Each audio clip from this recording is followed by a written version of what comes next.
Bonjour à tous, donc là on va retravailler sur le théorème de Pythagore et surtout son égalité de Pythagore. Donc c'est une feuille que vous avez déjà eue, que je vous avais déjà donnée, je vous rappelle, voilà, il y avait quatre exemples. On avait fait donc les deux premiers exemples, bon là ils sont pas remplis parce que je viens d'imprimer la feuille, mais on avait fait les deux premiers exemples ensemble sur comment on rédige une proposition de rédaction sur le théorème de Pythagore, où il faut bien identifier d'abord les conditions pour appliquer le théorème de Pythagore, qui est le fait d'avoir un triangle rectangle, et après ensuite, d'après le théorème de Pythagore, on écrit les égalités de Pythagore et on résout. Voilà. Donc là, je vais vous parler de la seconde partie. En fait, l'égalité de Pythagore, elle a un autre avantage qui est certain, c'est celui de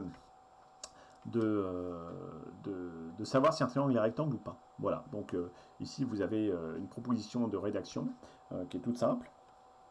Donc là vous avez un triangle, ici 12, 15 et 9.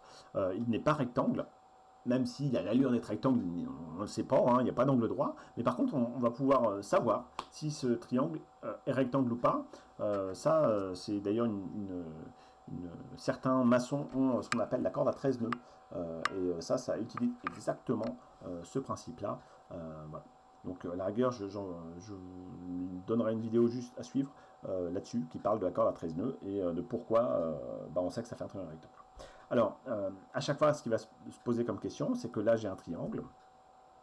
Et l'idée, ça va être de savoir s'il était rectangle, ce serait en quoi. Donc là, on va pouvoir identifier directement que forcément, comme EF est le côté le plus long, ça va forcément être le prétendant pour être l'hypoténuse. Parce que l'hypoténuse, c'est tout le temps le côté le plus long des un triangle rectangle.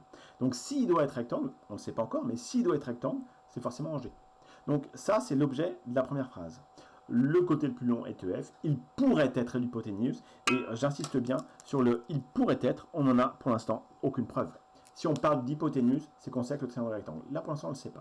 Mais par contre, ce que ça nous dit, c'est qu'on a ici, en disant ça, on a une seule égalité de Pythagore à tester, c'est est-ce que EF au carré est égal, je mets un gros point d'interrogation, à EG au carré plus GF au carré. Et ça c'est pas mal, ça nous permet de restreindre à une seule égalité de Pythagore à tester. Parce que si on n'écrit pas cette phrase-là, on devrait tester est-ce que GF au carré est égal à EF au carré plus GE au carré.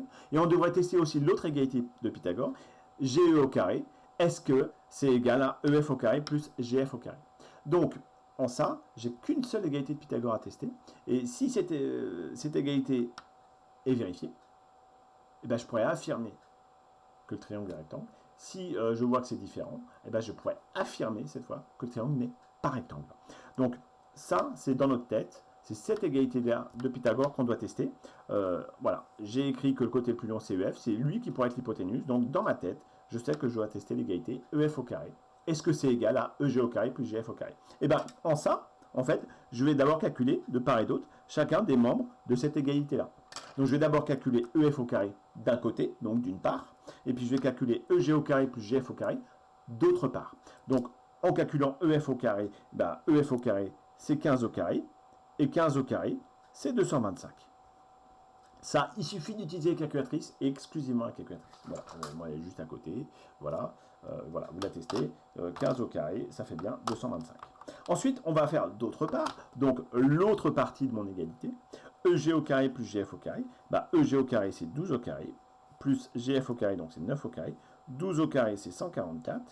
9 au carré, ça vaut 81. Et si je fais la somme des deux, j'ai bien 225.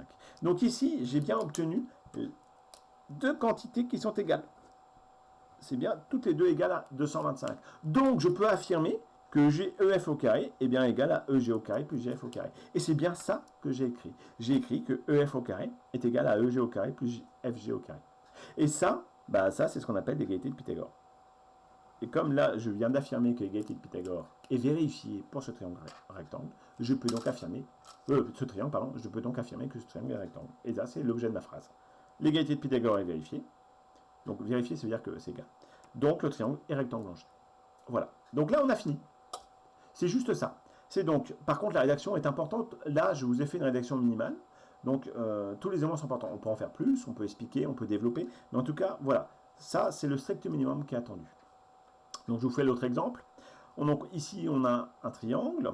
Donc le côté le plus long est, et là ne tombez pas dans le piège, c'est exprès que j'ai fait ça, le côté le plus long ici c'est EF. Le dessin est complètement tarabiscoté, mais c'est exprès pour vous tromper. Donc le visuel, visuellement on pense que c'est EG, mais en fait c'est EF le côté le plus long. Hein, on va vraiment se limiter à ce qu'on sait, et les seules données ici de l'exercice, ce sont les longueurs. C'est pas l'allure du triangle. Donc voilà. Donc le côté le plus long est, eh ben on va l'écrire, c'est EF. C'est lui qui pourrait être l'hypoténuse. Donc si c'est EF qui peut être l'hypoténuse, l'égalité qu'on doit tester, c'est est-ce que EF au carré est égal, je mets un point d'interrogation au-dessus, à FG au carré plus EG au carré. Voilà, c'est cette égalité-là que je vais tester. Donc bah, je teste d'abord, je calcule pardon, le premier membre de l'égalité, et puis après je calculerai le second membre de l'égalité. Donc EF au carré, c'est 15 au carré. 15 au carré, pardon, c'est EF au carré, il faut écrire avec les lettres, je viens de faire une bourde. EF au carré. Donc c'est 15 au carré, et 15 au carré, c'est 225. Ça, on l'a déjà vu ici, que ça allait 225. Ensuite, bah, je vais écrire que FG au carré plus EG au carré. FG au carré, c'est 11 au carré. EG au carré, c'est 8 au carré. 11 au carré, ça fait 121. 8 au carré, ça fait 64. Donc ça fait 185. Ici, j'ai donc deux résultats qui sont complètement différents. Donc je peux affirmer que EF au carré n'est pas égal à FG au carré plus EG au carré. J'ai ici une égalité qui n'est pas vérifiée puisque c'est différent, donc le triangle n'est pas rectangle. Terminé.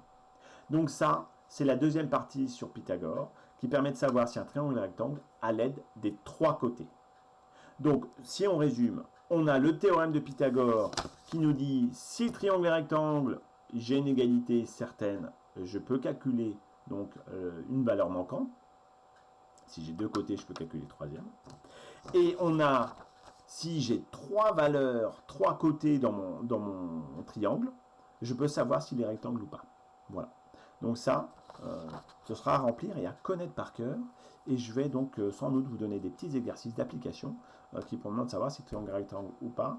Et puis avec peut-être un exercice ou deux d'application sur Pythagore, ce qui va nous permettre de réviser un petit peu le théorème de Pythagore. Théorème que vous aurez en troisième, donc c'est vraiment à connaître par cœur. Voilà, bonne journée à vous.